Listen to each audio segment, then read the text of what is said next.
and she was the best aunt in the world. We all have that aunt that doesn't have any kids, that treats her nieces and nephews like she is just, like they're just the best, right? That was me, Aunt Julie. She would always take me and my brothers and sister out to sporting events, or she would always come to our musicals and whatnot.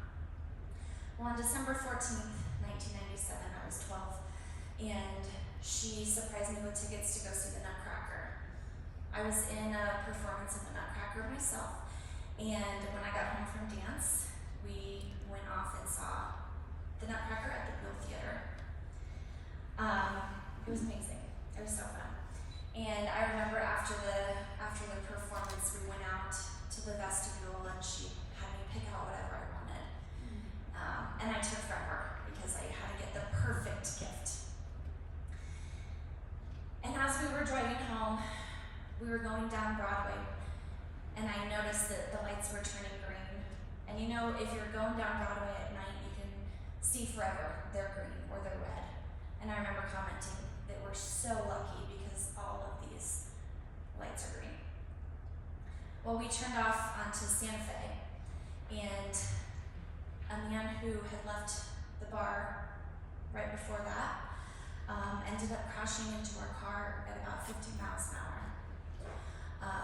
He was drunk, and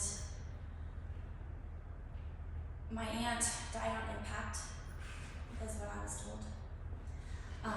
I was very severely injured, and as I was waiting for somebody to get me out of the car, I saw a fireman come up, and he said, "We're gonna get you out of here, but we can't get your door open." And so obviously I couldn't do anything. I was hanging out in there, and the next thing I know is I'm waking up in the ICU. However, because my door couldn't open is why I'm here today. Because they decided to put the drunk driver onto the Flight for Life, and the Flight for Life never made it to the hospital because it crashed.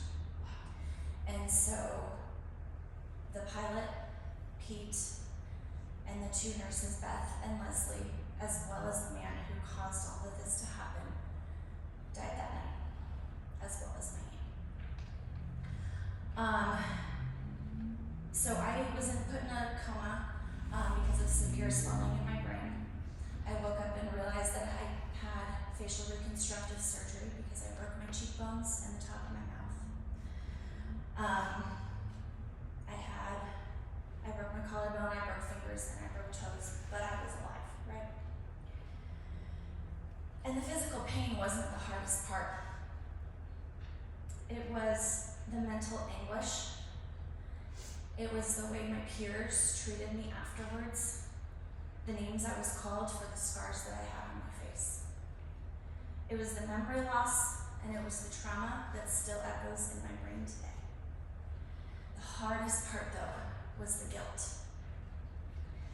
I told myself that maybe if I hadn't wanted to see the Nutcracker, maybe if I hadn't been a dancer, my aunt would still be here. Maybe Pete, Beth, and Leslie would still be alive helping their patients. I truly thought that everything was my fault because of this man's decision. And when you tell yourself something over and over and over again, it becomes your truth and it becomes who you are. And for years, my truth was that those people died because I was a dancer, because I wanted to see the Nutcracker. And that guilt grew into shame, shame that was never mine to carry. Trauma has a way of twisting the truth. It whispers, "This is your fault." That's what it was saying to me. It convinces you that surviving when other people died means that you don't get to feel pain, that you should just be grateful and move on. But that's not healing. Healing isn't pretending you're fine. It's learning to let go of what was never yours to hold. And for me, that took more than 20 years. It took therapy.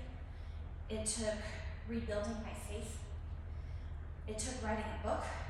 And it took meeting with the firefighters who rescued facing the memories that I had buried, to be able to say out loud, this was not my fault. His decision is not my shame to carry. These scars on my face used to be my biggest insecurity, but now they're a reminder that I lived and that I still have a purpose.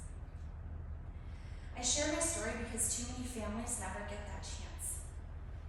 Because remembrance must mean more than reflection. It must lead to change.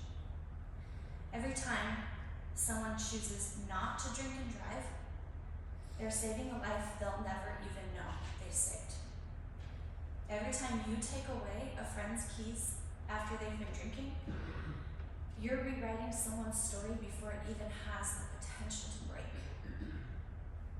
So tonight, as we remember road traffic victims and the survivors still carrying the weight of it, I will want to leave you with this.